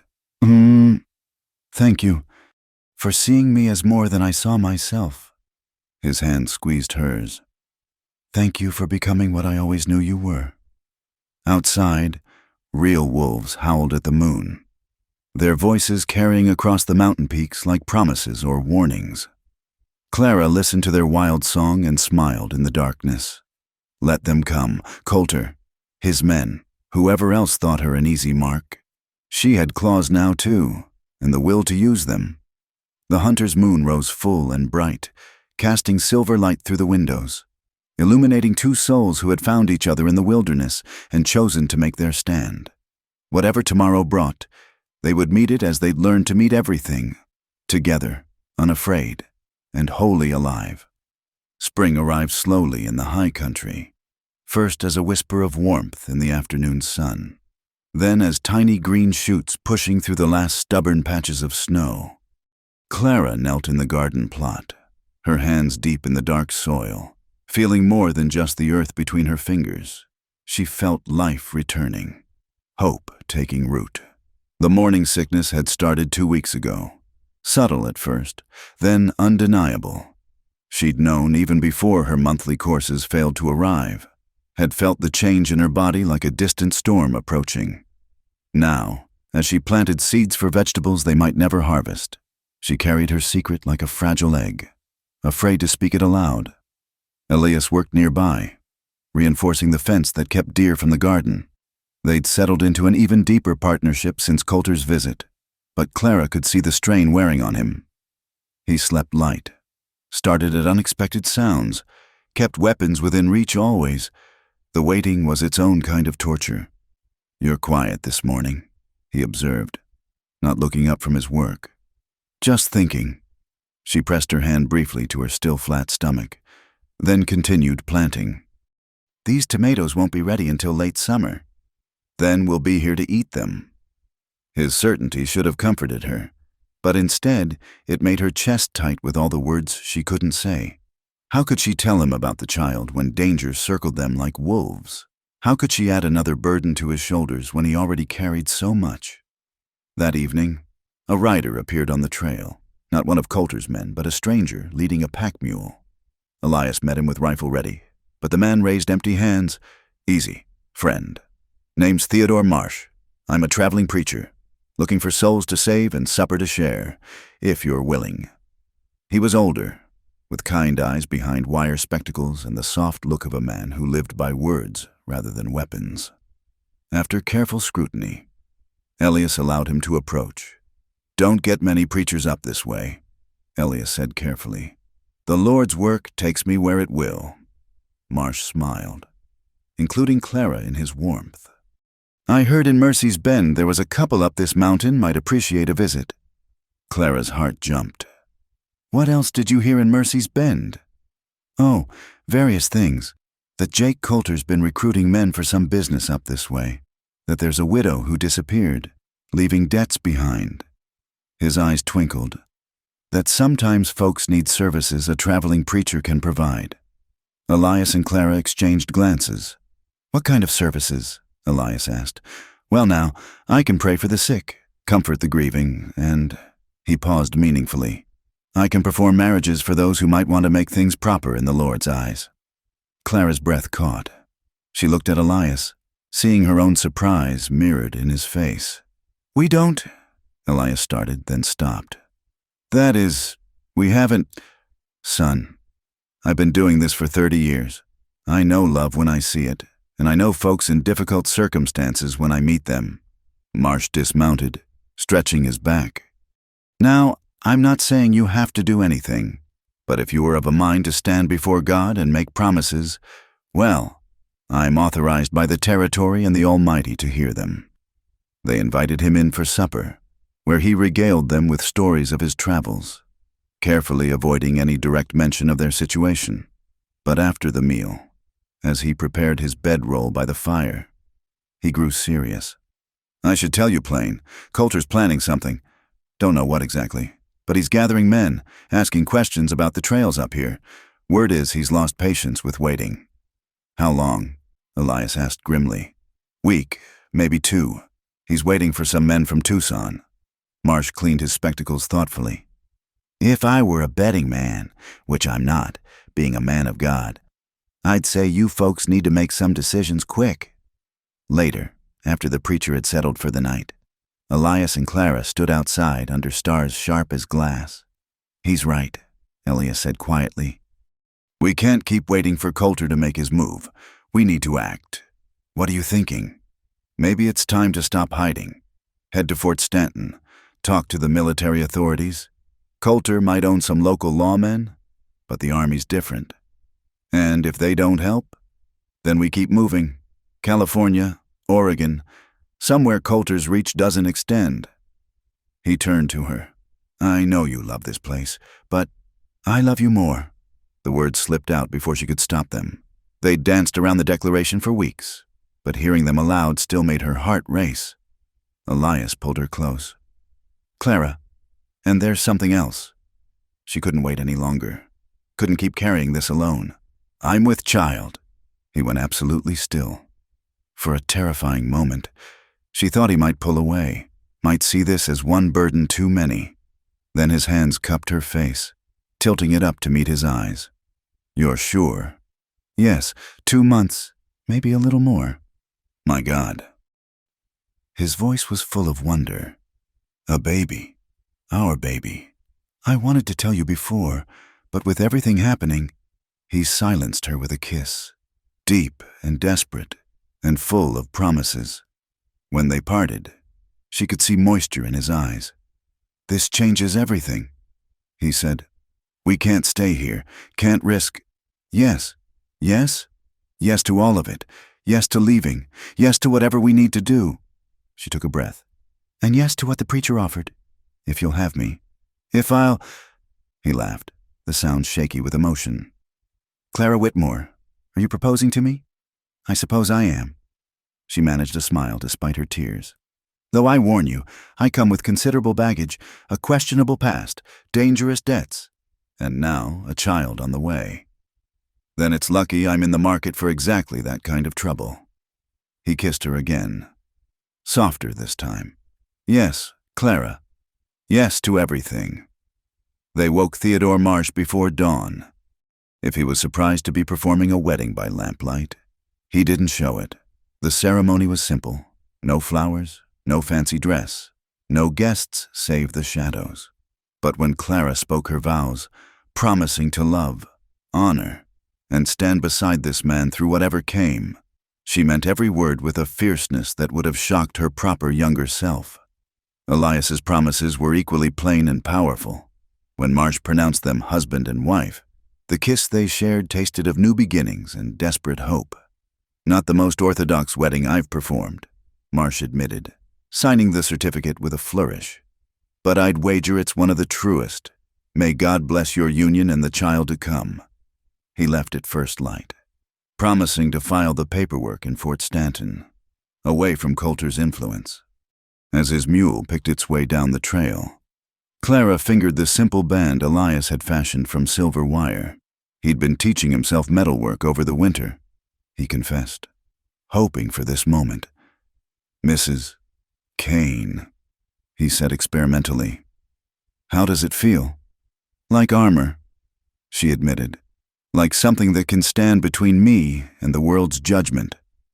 That's my job now. He pressed his hand to her still flat belly. Protecting both of you. The news of her pregnancy had lit something in him, a fierce determination that went beyond their previous defensive stance. They began preparations to leave immediately, packing only essentials, preparing to abandon the cabin that had become their sanctuary. But Coulter moved faster than expected. 3 days later, as Clara sorted supplies while Elias loaded the wagon they'd acquired from a passing trader, she heard the dogs, multiple animals baying on a scent trail, growing closer. Elias! She grabbed the rifle, heart pounding. He was beside her in an instant, reading the situation. Tracking dogs. They're not taking chances this time. Through the trees came riders, 8, 10, a dozen. Coulter led them, his face grim with purpose. Beside him rode a man Clara hadn't seen before, lean and cold-eyed, with the look of a professional killer. That's Harlan Deeks, Elias said quietly. Bounty hunter out of Texas. Coulter's brought in a specialist. They took defensive positions, but both knew the odds had shifted dramatically. With tracking dogs, there'd be no slipping away in the night. With Deeks involved, there'd be no amateur mistakes to exploit. Kane, Coulter called. Last chance to do this civilized. Send out the woman, and you can ride away clean. She's my wife now. Coulter, Elias shouted back. Legal and binding. That changes things. A pause. Congratulations. But debts don't disappear with marriage. If anything, now you're both liable. Clara made a decision. Before Elias could stop her, she stepped into view, rifle steady. Mr. Coulter, what was the exact amount my late husband owed you? $500, plus interest. Call it $600 even. And if I could pay it? Elias hissed a warning. But she continued. If I could pay the debt in full, would you call off your dogs? Coulter laughed. With what money? Unless Kane's been holding out. With this? Clara reached into her bodice, pulling out something she'd hidden since the day Samuel died. A small leather pouch. My father's watch. Solid gold. Swiss movement. Worth $800 at least. She'd kept it hidden even from Samuel. The last link to her father. Her insurance against complete destitution. Now she held it up, letting sunlight catch the metal. Clara, no. Elias breathed. It's mine to give, she said firmly. My choice. Coulter dismounted, approaching slowly. Throw it here. Let me examine it. Your word first. The debt dies with this payment. If it's real, if it's worth what you say, then yes, your husband's debt is cleared. Clara tossed the pouch. Coulter caught it, pulling out the watch, even from a distance. She could see his eyes widen at the quality. He showed it to Deeks, who nodded confirmation. Well, seems you've been holding out on us. Mrs. Kane, is it? Coulter pocketed the watch. This covers your late husband's debt nicely. Relief flooded through Clara. Then we're finished. Oh, I wouldn't say that. Coulter's smile was sharp as a blade. See, while your husband's debt is settled, there's the matter of my expenses. Bringing men up here, time lost, hiring Mr. Deeks, that's added up considerably. You snake, Elias growled. Business is business. Now, I'm a reasonable man. The woman comes with us, works off the additional debt, say 2 years instead of 1, and we call everything square. That wasn't the deal. Clara's voice shook with rage. The deal was for your husband's debt. This is a separate matter. Coulter remounted. Mr. Deeks here specializes in retrieving people who don't want to be retrieved. I'd prefer not to demonstrate his skills. But... The bounty hunter spoke for the first time, his voice flat as winter ice. One way or another, she comes with us. Only question is how many bodies we leave behind. Clara felt Elias tense beside her. Ready to die fighting? But the life inside her demanded better than a glorious last stand. Their child deserved a chance, even if... I'll come, she said quietly. Clara, no. She turned to Elias, putting all her love into her gaze. Take care of our child. Promise me. Understanding dawned in his eyes, the sacrifice she was making, the future she was trying to preserve. Clara, please, promise me. I promise, he choked out. But I'm coming for you. Whatever it takes. However long, I know. She kissed him, pouring a lifetime of words into the contact.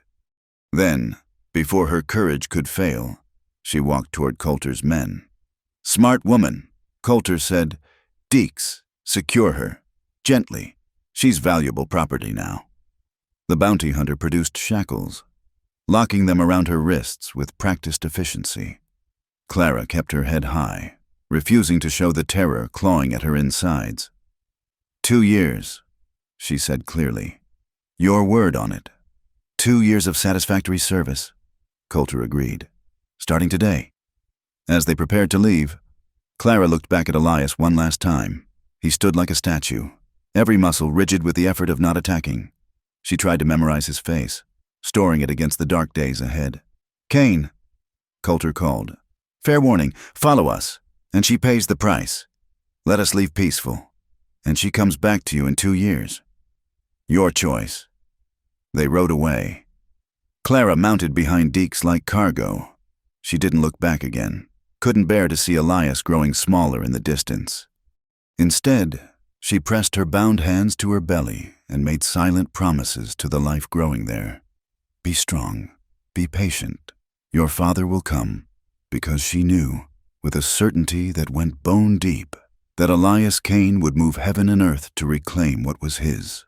The only question was whether she'd survive long enough to be found. The cabin disappeared behind trees, taking with it all her new-won happiness. But Clara had learned something in these months with Elias, how to endure, how to hope, how to transform from prey to predator when cornered. Coulter thought he'd captured a broken widow. He'd learned too late that he'd caged a wolf. 2 years, he'd said. Clara smiled grimly. She'd survived Samuel for 7 years, survived her own despair, survived the desert's attempt to claim her. She could survive this too. And when she returned, when she'd come back to Elias not as a woman who needed saving, but as one who had saved herself. The child inside her would know both parents as fighters, survivors, people who chose love despite the world's cruelty. The dogs bayed behind them, marking the trail. Let them howl, Clara thought. Every wolf knows how to find its way home. The journey to Coulter's compound took 3 days through rough country. Clara rode in silence, memorizing landmarks, counting miles, planning. The shackles chafed her wrists raw, but she'd endured worse. What mattered was staying alive, keeping the baby safe, and believing Elias would come. On the second night, camped by a creek, Deke studied her with those cold eyes. "You're not what I expected," he said finally. "Most women would be crying by now. Would tears change anything?" Clara kept her voice steady. "No, but they usually come anyway." He offered her water from his canteen. "Your man back there, he'll follow despite Coulter's warning." "I know. That'll get him killed. Coulter doesn't make idle threats." Clara met his gaze. "Neither does Elias." Something flickered in the bounty hunter's expression. Respect, perhaps, or recognition of a kindred predator. 2 years is a long time. Lot can happen." She said nothing, but her hand drifted to her belly. Deeks caught the gesture, his eyes sharpening. "Christ, you're carrying." "Coulter doesn't know. You'll keep it that way." It wasn't a question. Deeks considered, then nodded slowly. "For now. But when you start showing, I'll handle that when it comes." They reached Coulter's spread on the 3rd day, a collection of buildings that was part ranch, part fortress, part criminal enterprise. Armed men patrolled the grounds. Women in bright dresses lounged on a saloon porch, their empty eyes tracking Clara's arrival.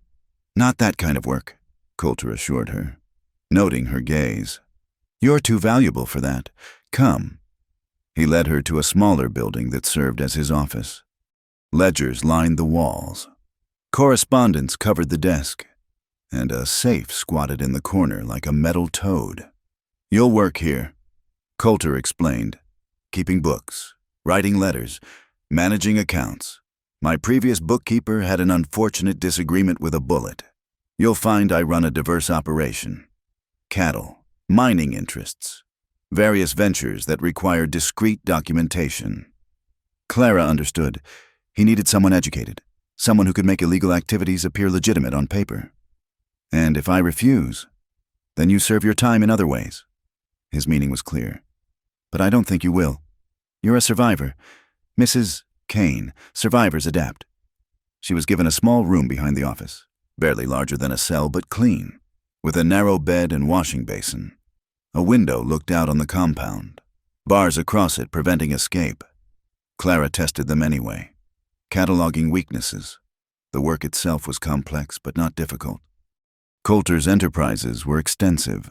Protection rackets disguised as insurance, stolen cattle with altered brands, mining claims acquired through intimidation. Clara documented it all with meticulous care, filing away details in her memory as surely as in the ledgers. Within a week, she'd established routines. Rise at dawn, work through the morning, take meals in her room, work again until dark. The other workers, mostly men too deep in Coulter's debt to leave, avoided her, whether from Coulter's orders or their own discomfort with a proper woman in their midst. She couldn't tell. Only Deeks showed any interest. stopping by occasionally to check on her. Your man's been asking questions in Fort Stanton, he informed her one evening, trying to get the army involved. Clara's heart leaped. And? Coulter has friends there too. Nothing will come of it. He paused. He also sent word to a judge in Santa Fe. That might bear fruit, eventually.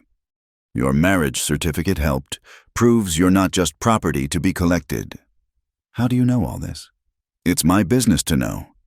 Deeks leaned against the doorframe. How long before you can't hide that baby? She'd been thinking about little else.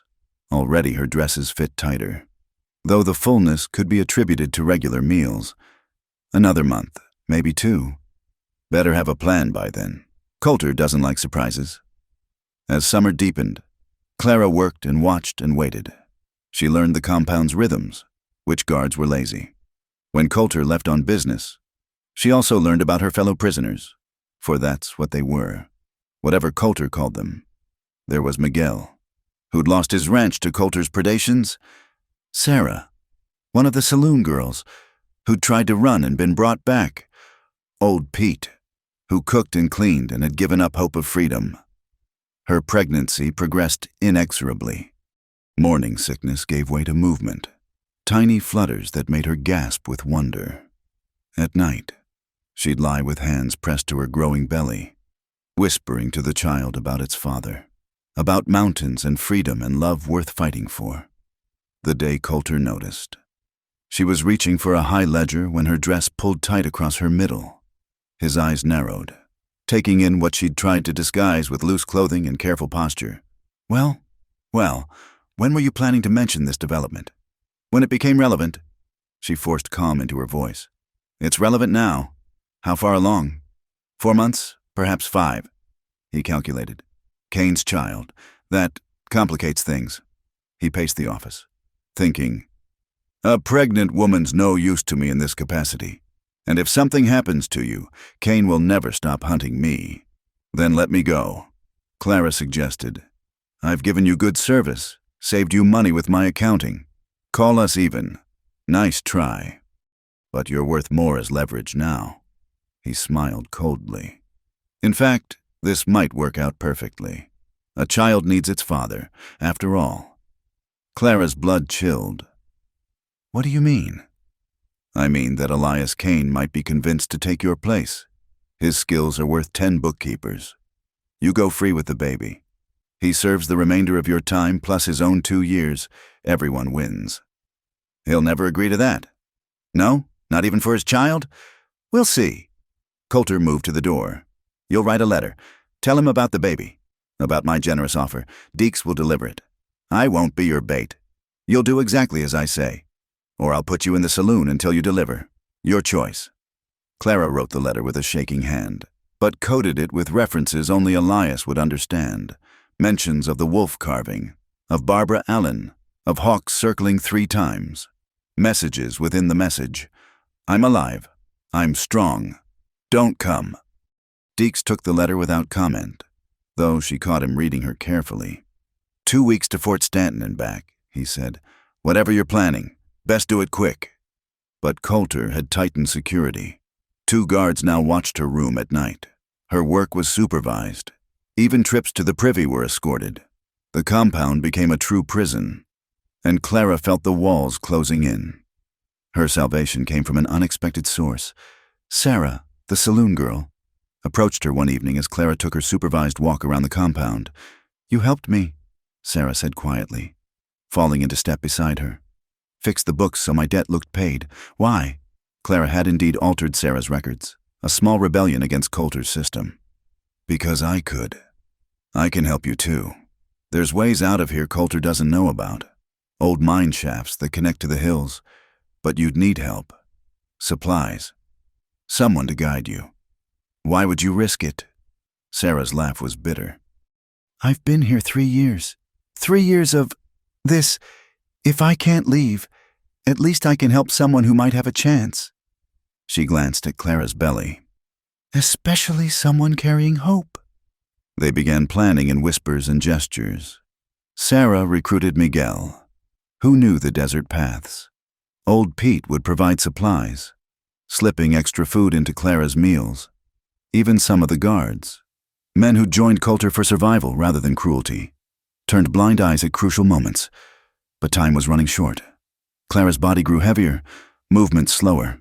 The baby kicked constantly now, as if eager to escape its confined world, and always, she wondered, where was Elias? Had he received her coded message? Was he coming, or wisely staying away? The answer came with Deke's return. He found Clara in the office, handed her a letter. From your husband.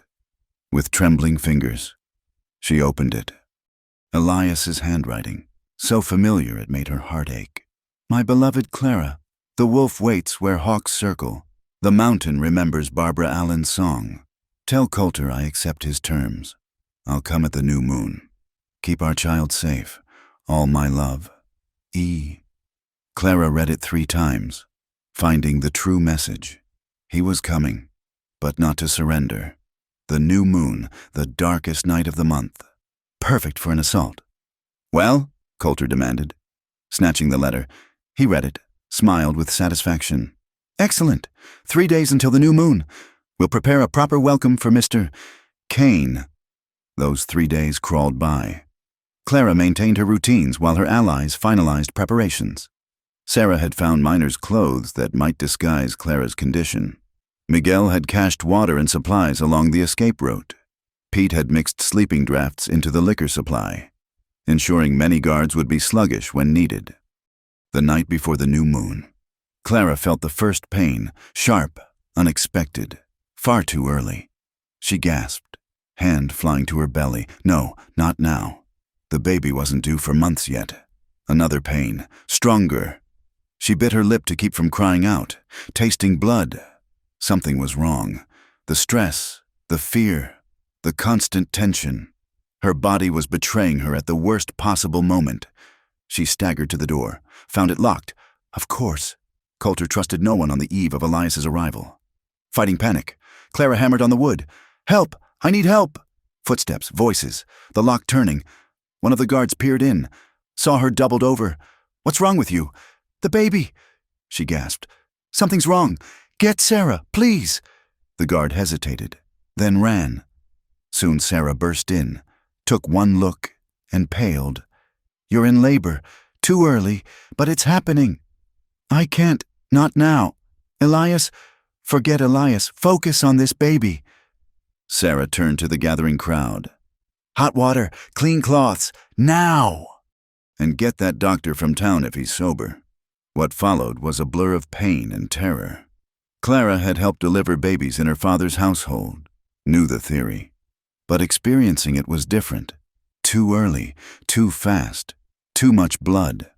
She heard Sarah's worried murmurs, felt hands trying to help, but everything narrowed to the overwhelming need to push, to expel this life before it was ready.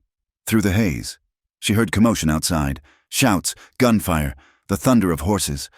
Elias, he'd come, just as promised, but she couldn't think about that now. Her world contracted to this room, this moment, this impossible task of bringing forth life in the midst of chaos. Clara! His voice, closer now, fighting, crashing. Coulter's men trying to stop him. Another contraction, the strongest yet. Clara screamed, unable to hold back. Sarah's hands were slick with blood. Push, now! The door exploded inward. Elias stood there wild-eyed, gun in hand, blood on his shirt. He took in the scene, dropped his weapon, crossed to her in 2 strides. I'm here, he said, catching her hand. I'm here, my love. Too early, Clara sobbed. The baby will be perfect, he finished firmly. Strong like its mother. Now fight, Clara, one more time, fight. She bore down with everything she had. Elias's strength flowing into her through their clasped hands. A final, tearing push. And suddenly, crying. Tiny, furious crying that was the most beautiful sound she'd ever heard. A boy, Sarah announced, wrapping the impossibly small form in clean cloth. Small, but breathing. Fightin' already. Clara reached for her son with shaking arms. Tears streaming. He was perfect, wrinkled and red and absolutely perfect. Elias touched the baby's head with wondering fingers, his own eyes wet. Our son, he breathed. Clara, you magnificent woman, you saved him. You saved us both. The moment shattered as Coulter appeared in the doorway, gun drawn. Touching scene. Unfortunately, it changes nothing. You came to take her place. Kane, honor your word. The deal's off, Elias said, not looking away from his family. You endangered my wife, my child. Any debt is paid in blood now. Big words for an unarmed man. Coulter cocked his pistol. The shot was impossibly loud in the small room. Clara screamed, clutching the baby, but Elias remained standing. Coulter, however, crumpled, revealing Deeks behind him, smoking gun in hand. Never liked him anyway, the bounty hunter said conversationally.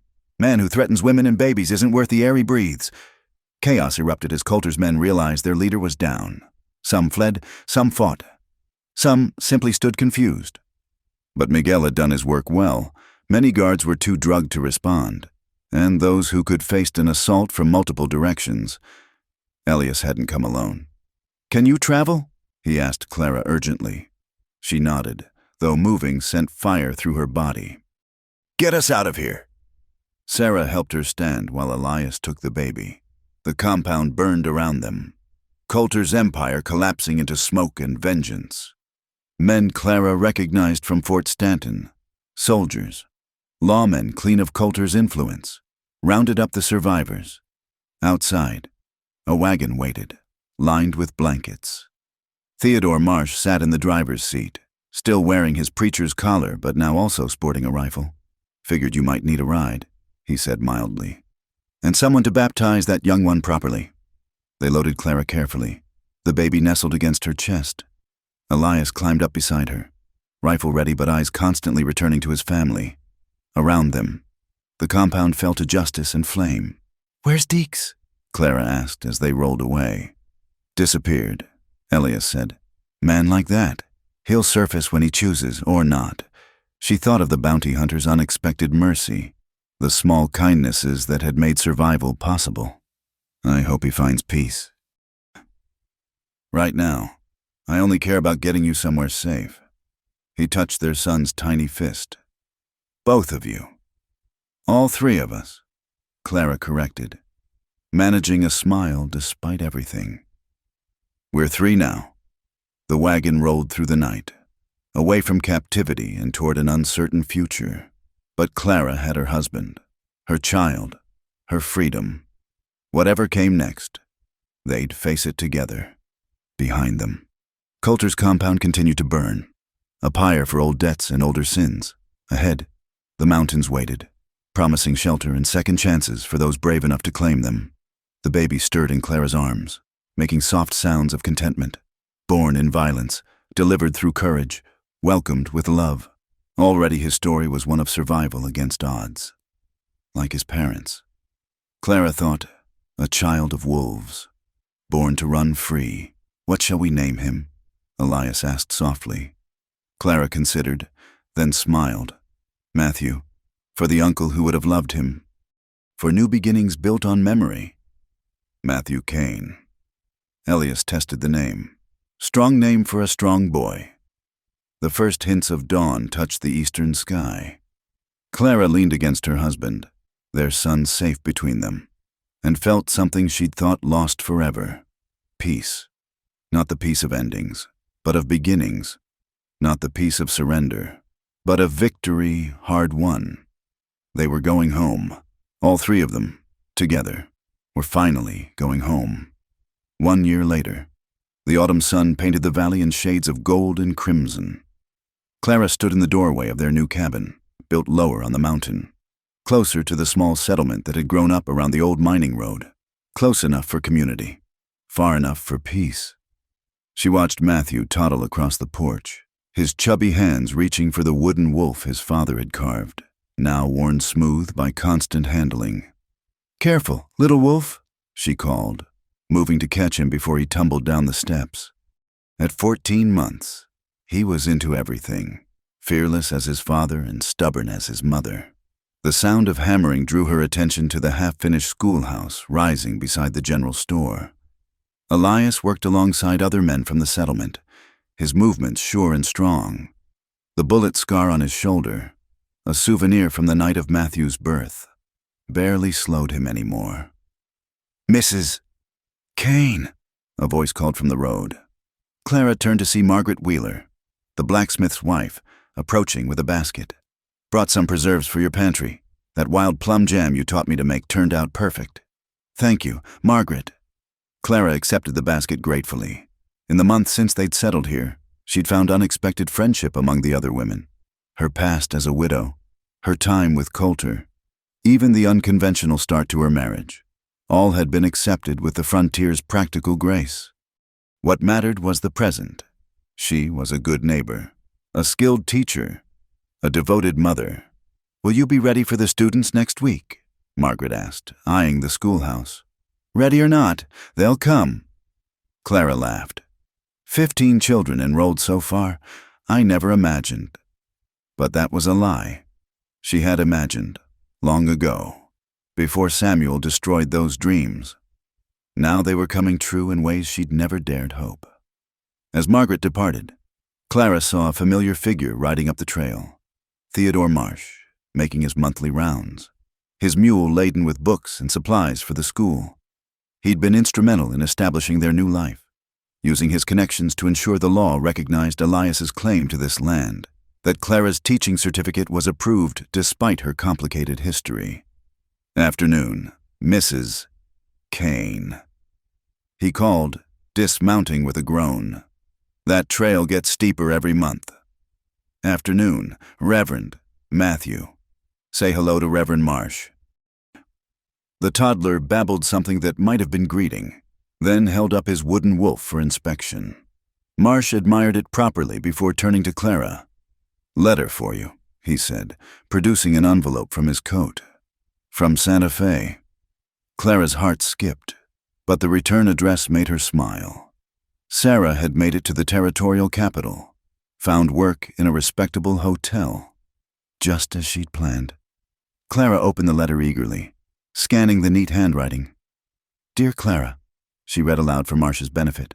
"Life in Santa Fe agrees with me. The hotel owner is kind, the work honest, and I'm saving money for my own establishment someday. A respectable boarding house for women traveling alone. I think often of you and your boys. Kiss little Matthew for me. With affection, Sarah." "Good news, then," Marsh observed. "The best, she's free. Truly free. As are you." He glanced meaningfully at the schoolhouse, the cabin, the life Clara had built. "Speaking of which, I have news of my own. There's talk in Fort Stanton of establishing a proper church here. They'd need a permanent preacher. You're considering it? I'm old. Mrs. Kane, tired of wandering. This seems a good place to plant final roots." He smiled. "Besides, someone needs to keep an eye on young Matthew. Make sure he grows up proper." Elias approached, sweat-stained and dusty from construction work. He shook Marsh's hand, scooped up Matthew, who squealed with delight, and kissed Clara's cheek, a casual intimacy that still made her heart flutter. "Schoolhouse will be ready," he reported. "Roof's nearly done. Windows go in tomorrow. My husband the builder," Clara said proudly. "From hermit to pillar of the community in 1 year." "You're doing," Elias countered. "I'd still be hiding on that mountain if not for you." "We saved each other," she corrected, as she always did. That evening, after Matthew was asleep and Marsh had retired to the small guest room, Clara and Elias sat on their porch watching the sunset. The valley spread below them, peaceful and prosperous. No more looking over shoulders, no more running from shadows. Coulter was dead, his organization scattered. The few who might have sought revenge had been dealt with by law or circumstance. "Do you miss it?" Clara asked. "The solitude? The old cabin?" Elias considered, his arm around her shoulders. "I miss the simplicity sometimes, but not the emptiness." He pressed a kiss to her hair. "This is better, messier, louder, more complicated, but better. Even with 15 children about to descend on us daily? Especially then. Matthew needs playmates. Besides," he turned her to face him, I was thinking he might need a brother or sister soon. Clara smiled, placing his hand on her belly. Funny you should mention that. His eyes widened. Truly, truly. Come spring, Matthew won't be our only wolf cub. He kissed her then, deep and joyful, and Clara melted into it as she always did. When they parted, his eyes were bright with tears. How did I get so lucky? He wondered. A year ago I thought my life was over. Now you have a family, a home, a purpose. Clara traced the lines of his face, still weathered but no longer haunted. We both do. They sat in comfortable silence, watching the first stars appear. From the settlement came the sounds of life. Children playing, dogs barking, the ring of the blacksmith's hammer, their community, their people, their place in the world. Clara, that night by the ravine, when I found you— He paused, choosing words carefully. What would have happened if I hadn't been there? It was a question he'd never asked before. Clara considered her answer, remembering that desperate woman who'd wanted only oblivion. I would have died, she said simply, but not from the wolves. From giving up, from believing I had nothing left to live for. And now, she gestured at their home, their sleeping son, the life they'd built. Now I know the truth. We don't live for what we've lost. We live for what we might find. What have you found? Everything, she said softly. Absolutely everything. Later, as they prepared for bed, Clara paused at Matthew's cradle. He slept peacefully, one small fist clutching his wooden wolf, in the soft lantern light. She could see both parents in his features, Elias's strong jaw, her stubborn chin, a mixing of bloodlines that spoke of new beginnings. End it quickly, she murmured, remembering her plea that night in the desert. How different its meaning now. End the old life quickly, completely, to make room for the new. End the fear, the shame, the belief that she deserved only punishment. Elias appeared behind her, wrapping her in his arms. What are you thinking? About endings and beginnings, about second chances. She leaned back against him. About how the very thing I ran from became my salvation. Death? Love. I was so afraid of feeling again, of wanting again. But you— She turned in his arms. You made me brave enough to choose life. We chose each other, he corrected. And we'll keep choosing, every day. Every day. She agreed. They stood together in the quiet cabin, listening to their son's peaceful breathing and the night sounds beyond their walls. Somewhere in the distance, a wolf howled, not threatening now, but a wild song of freedom and family. Clara smiled, remembering the frightened woman who'd stumbled into the desert seeking death. That woman was gone, transformed by love and trials into someone stronger, someone who could face whatever came with courage and hope. The old Clara had begged for endings. The new Clara lived for beginnings. Each dawn a gift, each challenge an opportunity, each moment with her family a treasure beyond price. As she settled into bed beside Elias, his arms coming around her with familiar comfort, Clara offered a prayer of gratitude to whatever force had guided them together. Two broken souls, healed by choosing each other. Two solitary wolves, now running as a pack. I love you, she whispered into the darkness. And I love you, he replied. Forever and beyond. Outside, the wolf sang again, and Clara imagined she heard an answer from somewhere distant, mate calling to mate across the vast wilderness, like her and Elias, bound by something stronger than law or convention, bound by choice, by love, by the family they'd made against all odds. Tomorrow would bring new challenges, students to teach, a baby to prepare for, a life to continue building. But tonight, safe in the arms of the man who'd saved her from the darkness, and whom she'd saved in return, Clara Kane was simply, perfectly, completely at peace. The wheel of seasons would turn, children would grow, the settlement would prosper. And through it all, the lesson Clara had learned in violence and redeemed in love would remain. We are not defined by what breaks us. but by how we choose to heal. In a cabin on a mountainside, two wolves and their cubs slept peacefully, no longer running from the world but running toward it, together. The moon rose full and bright, blessing the valley with a silver light.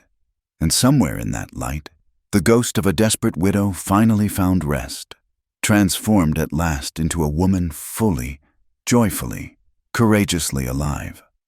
Thank you for joining me on Clara and Elias's journey through the wild frontier of love and redemption.